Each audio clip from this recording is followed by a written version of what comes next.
Welcome to the Waiting Warriors podcast. As loved ones of first responders and military personnel, we often face life situations and challenges that many others don't experience. And while each of us and our experiences are unique, together we can learn from one another and become stronger in this journey of life. Now let's step out of mediocrity. It's time to thrive.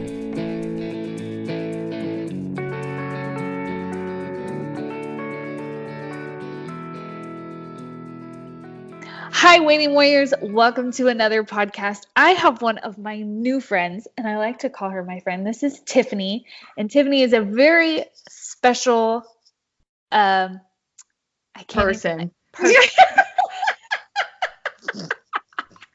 No, I love it. Keep going. I'm a special person. We were just saying how funny this one's going to be. We are both tired, but we are making it work. Okay, she's not just a person. She's a military spouse. She is a veteran herself. She's currently a hospice nurse, which honestly, kudos to anybody who works hospice. That is like not a job I could do. But yeah, so I'm just going to leave it at that. Welcome to the show, and I'll let you kind of introduce yourself because you've got a story. Well, I don't know if it's that interesting of a story, but you know, we all have our own things. Basically, yeah, what you said. I'm a military spouse. Woohoo! I wrote nurse before mom, but I guess I should say I'm a mom before all of these. I'm a nurse and I am a veteran. So it's good to be here. And on top of that, y'all, I am one of the hot mess military spouse mamas that started Real Talk with the Misses. So thanks for having me. This is terrific. We're off to a great start. I feel this is going to be terrific. It's going to be good. If nothing else, it'll be very honest because clearly we have no problem showing the world exactly our true selves. So you mentioned Real Talk with the Misses. Real fast, guys. This is another podcast. They also do lives on Instagram, and it's Real Talk. So if you have questions that you feel like nobody would answer, I bet you they would answer it. You may get the answer. Okay. So, how long have you been affiliated with the military? How long have you been married? Tell us all those, give us a picture of what your life's been like with all that.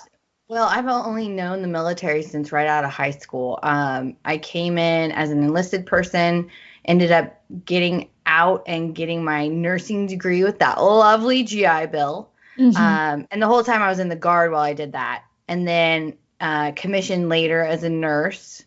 Oh, I miss those people. Those are some of my favorite people in all the world. And then, let's see, I've been married I'm going on 5, wait, how old's my kid? Yeah, I'm going on 5 years. So. Gotta backtrack. Exactly. To my lovely husband. He's a keeper. I really like that one. What was the other questions? I'm sorry. Well, that was pretty much it. So okay, good. Ever since high school, and then did you continue as a soldier when you got married, or how soon did you transition? So after we got married, and then I ended up, when I got pregnant with our daughter, we realized that, and kudos out there if you are dual military rocking this lifestyle. Yeah. I didn't want to do that if we didn't have to. So, you know, I hung up those boots, I hung up that camo, whatever you want to say, and decided to come into this military spouse side completely. And it rocked my world because I had no idea. And I'm so grateful I'm seeing this side now because I missed out on it for so many years before until I was able to actually fully be a part and dive in and meet some of the most amazing women I've ever met, some of the strongest women I've ever met. I'm daily blown away at what I feel like the blinders are off. Mm-hmm. And now when I'm just in day-to-day life, every single, whether it be at the grocery store or wherever the case may be, dropping my kid off at the CDC, I'm now fully able to really see other people. And I love that because I don't know, it just gave me a brand new perspective, and I like this new perspective. Yeah. So how was that decision, or kind of the terrible? It was brutal. I'm not gonna cry or cry. I'm not gonna cry. I'm not gonna lie. I cried the day I signed that paper. Mm-hmm. Like it was. I went from having this is going to sound really weird, but I went from having my own ID card to having the dependent ID card. Mm-hmm. And it was like, wait, what? I no longer could do anything. I was 100% reliant on my husband. Like I tried to go get my ID card was expiring and I tried to go get a new one. They're like, he has to be here. I'm like, why? Yeah. Like it was everything relied on him. And then it was just like, well, wait a minute. And that was kind of my first, that was the first hit. Like, I guess the first wave where I'm like, wait a minute. Like I'm doing this. I'm doing, I'm actively waiting on my end here. So like I'm actively taking care of my family. I'm actively caring for my husband. I'm actively doing my part. But I realized that it was people looked at me very differently now. And I thought that was interesting.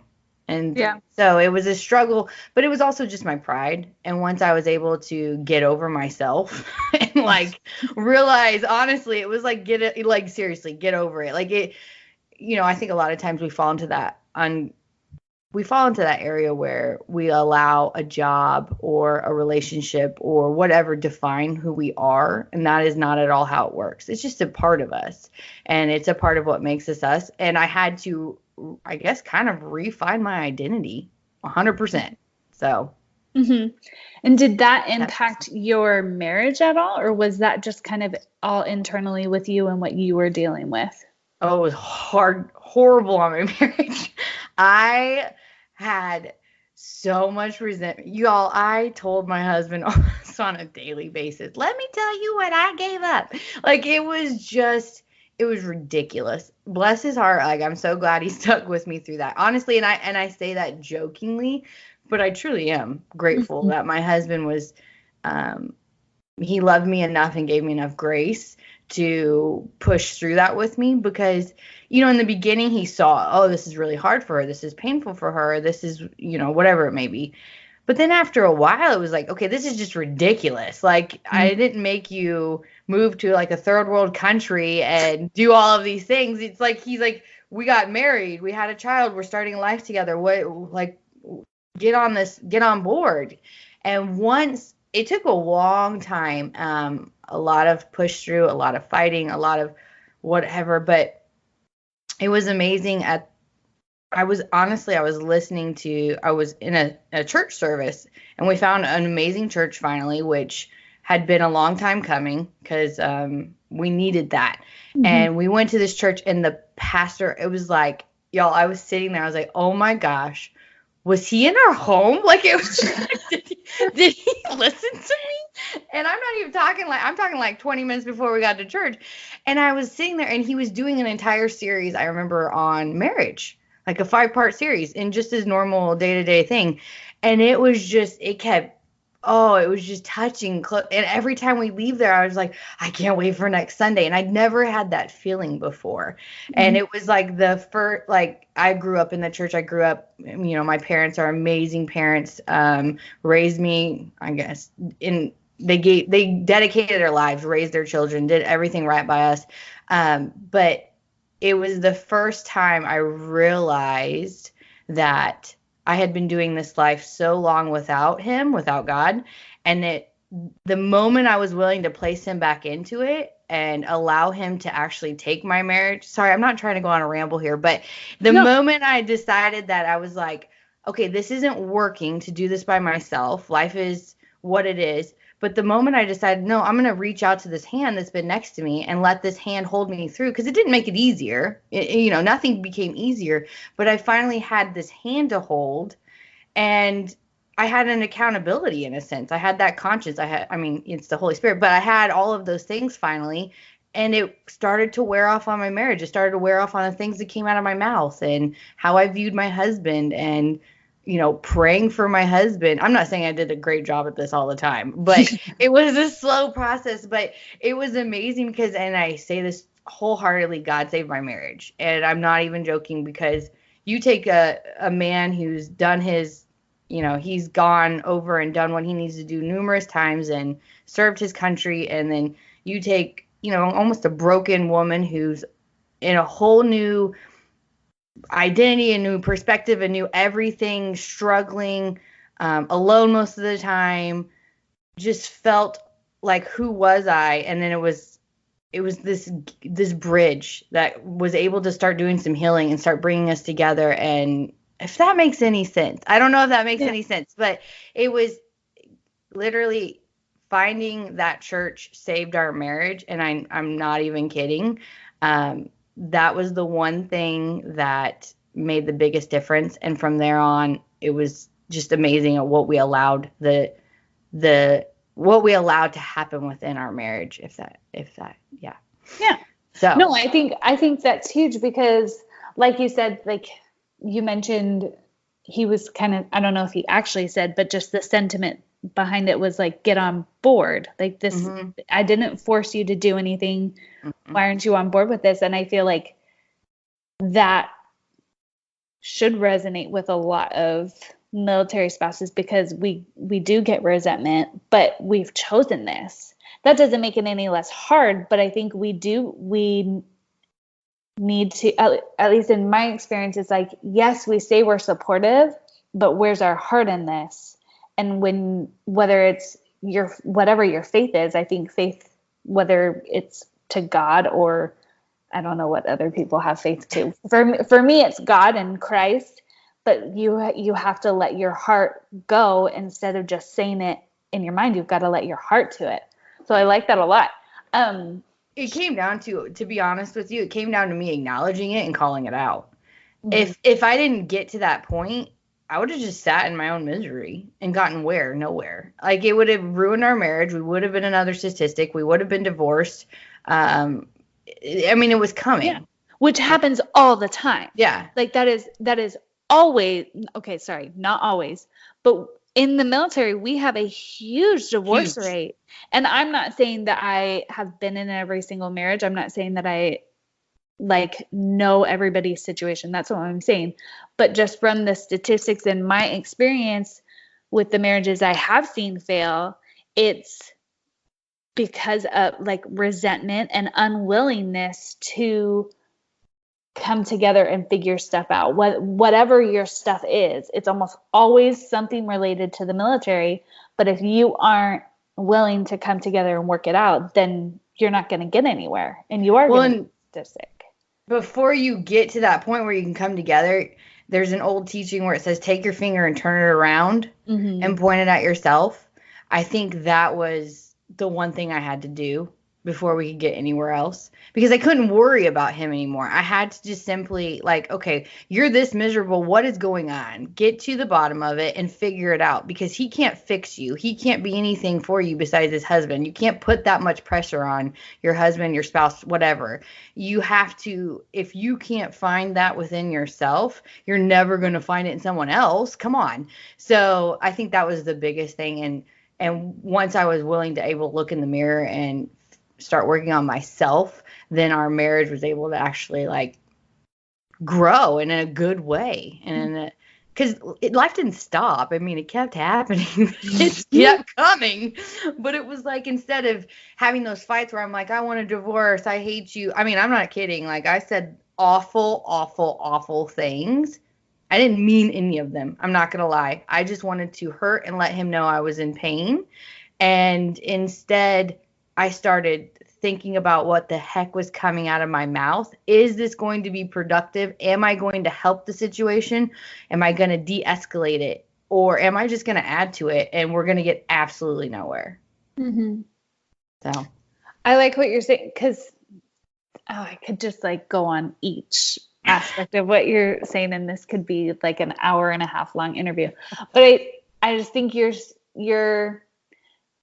I appreciate your honesty and openness in this, because I know this is something that a lot of people struggle with, because it's so easy to get angry and it's so easy to play the victim, especially as the military spouse. It's really, really easy to play victim because we feel like we don't have any control over anything, because the military controls everything. That is easy. That is a really, really easy finger to point at. And it's really, really easy to blame that and pinpoint that anger on our spouse. But that's not fair. And as you were talking, I almost wonder, like, would you have had those same problems had you not been in the military? And I think most people would have similar problems because it's like you said, you had to figure out you couldn't worry about him anymore. It's like, why are you upset? And I just think that's a really, really important question that we should ask ourselves is, what can we do to be okay and not expect our spouse to fix everything for us? No, because they're not made to do that. And I'm not made to fix everything for him. I think it rocks your world whenever you realize. I think, and there's also another definition of that. I'm a nurse. Most nurses are codependents. And I realized that, and it's something I've had to overcome. And I won't go into all of that, but I think that when I took the pressure off of him too and put it on myself, he felt that. And he was able to be more supportive too. And a little bit more patient and show me a little bit more grace and whatever the case may be. And people just genuinely like to be around more positive, joyful people. It's contagious. And once that happened, it kind of rubbed off on our marriage instead of being this like angry, let's fight all the time over, who I don't even know. Like, why did you put two different socks together? It could have been the dumbest thing that set us right off. And it's like, now it was like, it takes quite a bit to get us to a point where it's like, woo, I feel that creeping in. Hold on, let's go back to all of this work we've put in. And hopefully, I'm not saying we're perfect, y'all. We've failed about 1 million times, but we keep trying. I think that's what matters most. So you mentioned positivity though, like, has that come easy for you, or is that a conscious decision? And if that is a conscious decision, what is that decision for you? Is it just, I'm going to be positive today, or is it a little deeper than that? I think it comes from like laugh through the tears. Yeah. But, no, I'm kind of, if you know me in person, this is pretty much what I am. I am a pretty positive person. However, back to that codependency thing, I'm also a chameleon. I will take on the emotions of other people after too long. So I have to be very careful with like the friends I make or the groups I associate myself with. Not that I don't love I love all people. You can put me in any scenario and I pretty much am like, okay, like this is great. But I have to be very careful about what I'm truly letting in because I'm very susceptible to that. And so for me, I guess it's always, I just genuinely like to be around the positive people, because it doesn't mean that they can't still complain or say this or, like life doesn't continue to get hard. No. But it's also like they are the ones too that kind of have that sense of humor about it. And I would just much rather laugh and cry with, through this than just be miserable, because that place of like depression or anxiety or whatever, it is a scary place. And it like just, you don't want to be there if you don't. It's a scary place that, sorry, I'm bringing in something too, because it was after I had my daughter, it was the first time I ever felt any of those things, depression, anxiety. I'd never felt those before. And so for me, I did a lot of work as well with that. So it was even more now a choice, or not a choice. That's not a right way to put it, but an effort had to be made. Yes. Thank you. Yeah. I appreciate your honesty, and I like that you're just real about the fact that it's not easy, but it's doable, but it's also like a continuous thing. Because sometimes I would think people like, they have the expectation that, whether it's like, okay, well, we got through this TDY, so now I'm never going to have the struggle that those TDYs presented. And then they get to a deployment and it's like, well, no, we figured out how to stay connected, so we don't have to work on that anymore. And then they get mad that they have to work on it more. or they have to just work on like staying positive. But I like that you're open about the fact that it's just constant work. All the time. And it's because I talked to Heather Turner way back when we started Real Talk with the Missus, and I was sitting in this interview and I'm listening to her talk, and I think my mouth was open the whole time because she just kept dropping those truth bombs. Mm-hmm. Like I would be like, well, how often do you struggle with this? And she was like, every day.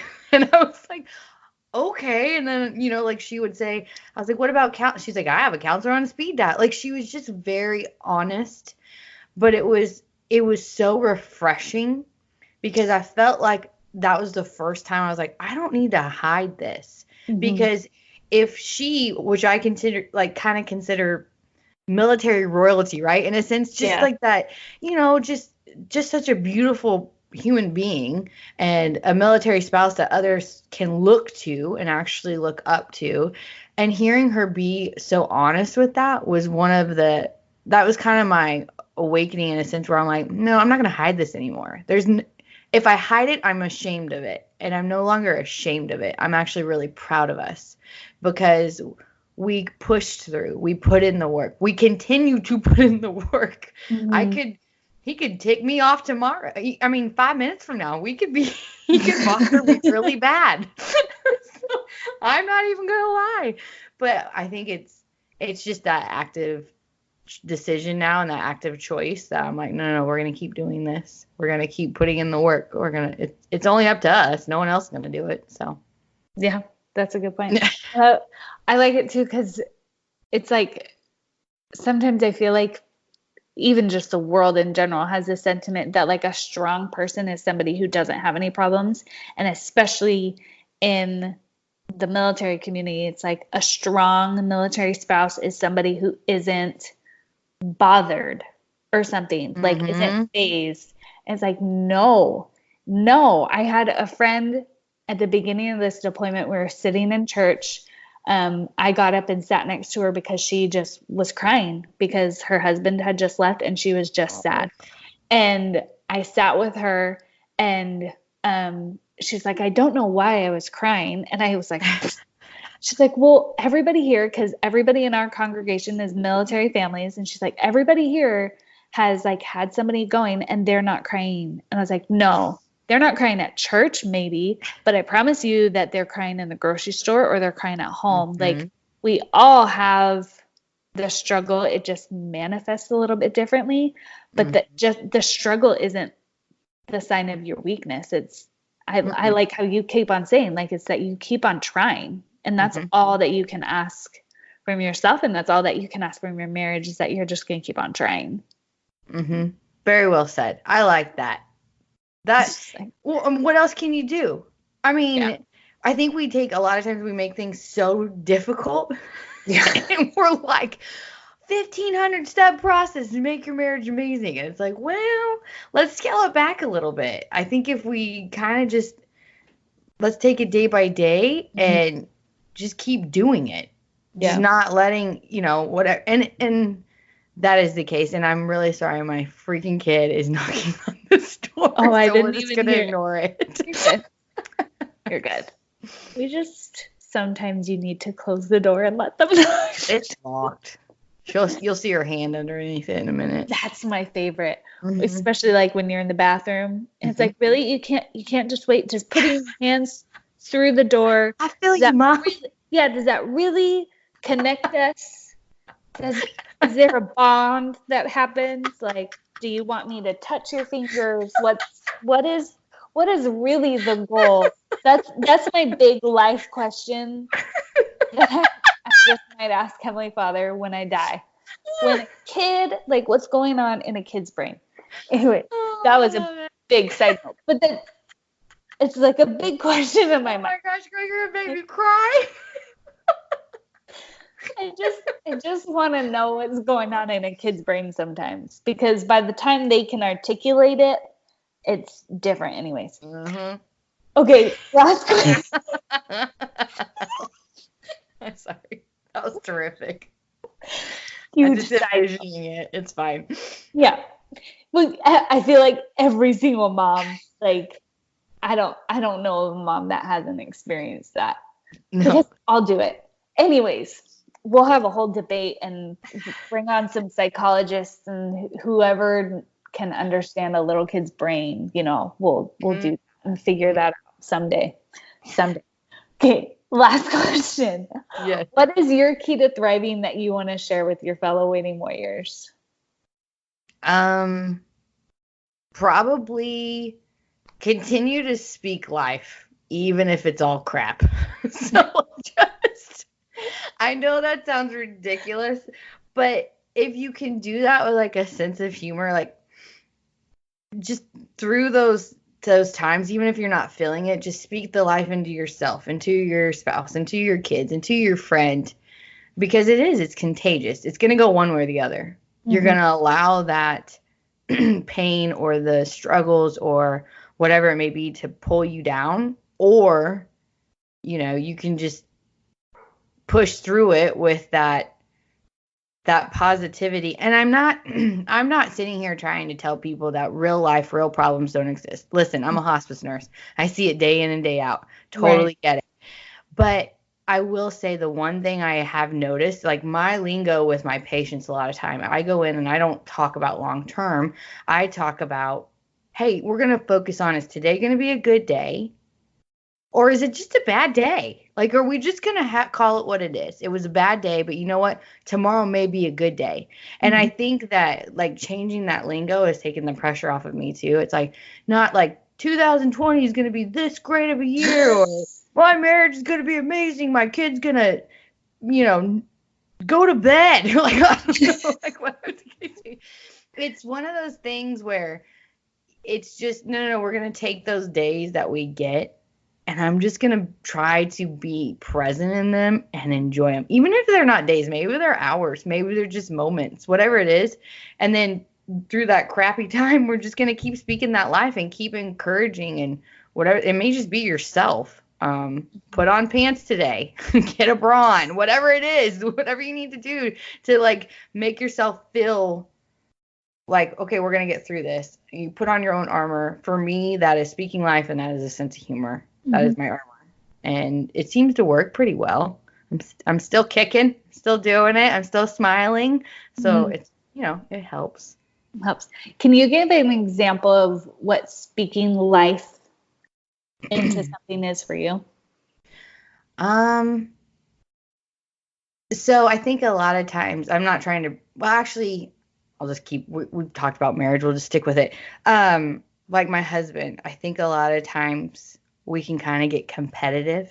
Like, oh, well, this was my day, or this was my day. And then instead it was just like, I've had to realize to stop with that competitive nature and like tune into what he's saying, listen to what he needs me to hear, and then try to fill him back up. So like, babe, that is a rough day. I'm just so proud of you that you did this, this, and this. And, I'm glad that you keep pushing forward with this, or, thank you for taking the high, whatever the case may be, instead of being like, well, let me tell you about my day. Because it's kind of hard to compete with a hospice nurse too. You know what I'm saying? You can't even. So I had to be careful, because I can get into that state of mind, and it's like, let's not do that. And so I've been on the other side of that, because my husband has been a chaplain at a hospital. So it's like, there literally was a time where it's like, well, the girls did this and this and this, blah, blah, blah, blah. And I'm like, take a deep breath. How was your day? Well, 3 people died. Like, it was like 3 people died today. It's like, okay. I had no words, honey. Yeah. Okay. Well, I'll just go take that temper tantrum that I had to deal with and set that aside. Exactly. But here's the thing: is it's like, once you stop competing and you realize no matter what they're my problems or his problems or Joe Schmo up the road, they're their problems, they're their issues. So like, validate them, hear them, and then fill them back up. Like, don't just leave them in that low. It's like, that makes sense what I'm talking about. Yeah. Okay, Like that's the biggest thing. And I think that on like Real Talk, like that's kind of our new mission is just like, let's speak life into one another, not compete with one another, or, like you create those groups and you don't let people in. No. Like they need it. People need the encouragement. They need the joys, the laughter, the community. And I think that's one of the biggest things. Yeah. I love it. Okay. Well, speaking of Real Talk, how can people get more of you? How can they connect with you? Tell us all the things of where to find Tiffany. Well, thank you for asking, Michelle. Because people need more. They do. Really do. They may not know it yet, but once they get even more, they'll know that they need more. Well, before I go on any further, I have to say, you are rocking this. I am so excited for Thursdays at 9:00 to watch you go live, because the one time I did it by myself, I was like it was the most difficult thing I've ever done.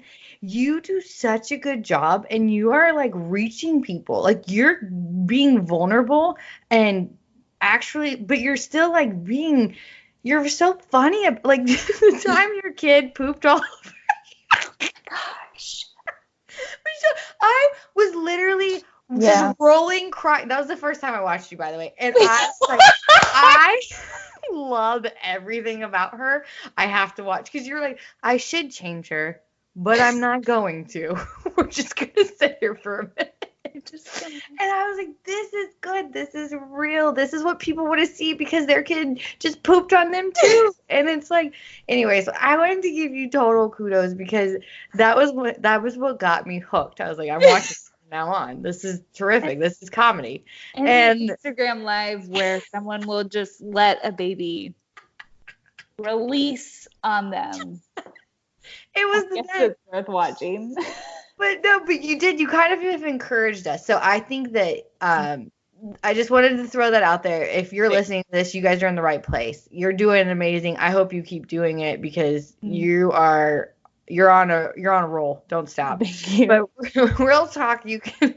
Okay, back to me. Okay, so let's focus. Real Talk with a Mrs. Mrs. By the way, is military spouses. I know that's confusing, but that's what we were going for. So you can be like, hey, I'm a miss, rather than like, it's a little discreet, and, people may not know what you're talking about unless they're a miss too. So anyways, you can find us on Instagram at Real Talk with the Misses, Podbean, iTunes. I think any podcast platform. Just go look us up. We're growing on the Institute. I'm learning the ways of it. It's a whole new, I'm not kidding. I didn't even know how to, anyways. So we're getting there. We do have a Facebook page, but I haven't really nurtured that very much. Tara and I haven't. But yeah, you can pretty much look us up there. Send us questions, send us things. We love to talk about, anything. So their answers are so good, guys. It is so good. And I'll make sure that we put all the links to where you can find them, Instagram, the podcasts, all that kind of stuff. So then we'll make it easier for you guys. But good old search bar always works too. It gets the job done. It is. It's amazing what Google will do. Thank goodness for Google. Okay, guys. Tiffany, thank you so much for just being open with us and real, because Real Talk. I got it. So funny. I'm really good at jokes, even though Austin will disagree. He thinks I'm not funny. You crack yourself up. Don't you take that from you. I know. That's all that matters. My jokes are just to make me laugh. I could care less about anybody else. Just kidding. Okay. I'm going to sign off. You guys have Waiting Warriors out there. You guys have a good week. Think about kind of what Tiffany's talking about. Maybe you need to ask yourself the questions of like, what do you need to let go of? What do you need to get on board of with yourself that you're fighting? What do you need to get on board of with your marriage? And just figure out a way to laugh a little more. And even if you're laughing through those tears. But you guys have a great week. Thanks, Tiffany. Thank you.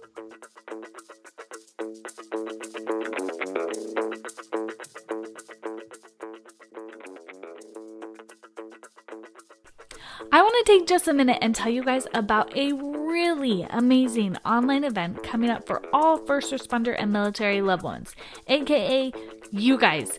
This year is the 5th annual Independent Wellness Summit on March 2nd through the 7th. It's a week-long online summit put together by a group of military spouses, and this year they have incredible speakers talking about dimensions of strength. Last year was my first summit and I loved it. Not only was it super helpful for me to spend time focusing on my personal wellness, but I also learned a ton that really helped me in some of those hard weeks of our deployment last year. I really think it's important for us waiting warriors to take time to fill our cups and learn so we can then truly thrive in this life. And this wellness summit is the perfect way to do just that.